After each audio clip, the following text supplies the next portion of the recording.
идет застройщик.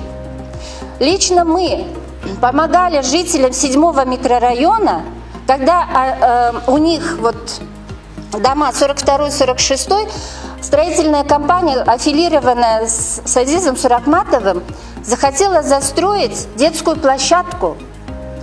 Слава Богу, выиграли. Но в других местах проиграли. Об этом вот жители потом сами выскажутся.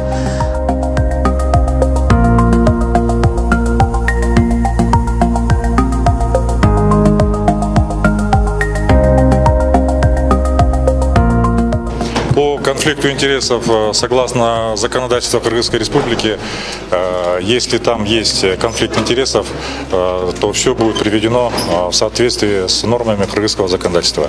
И я такое письмо написал в Центральную избирательную комиссию, и когда будет решение о назначении на должность мэра, то я приведу все документы в соответствии с законодательством. То есть вы уйдете с Елизаветой? Я в Елизавете практически уже не работаю. Земельные участки, которые незаконно выделены, те незаконные строительства, которые идут без разрешения, они должны быть оспорены в судебном порядке, и мы будем принимать по отношению к нарушителям жесткие меры.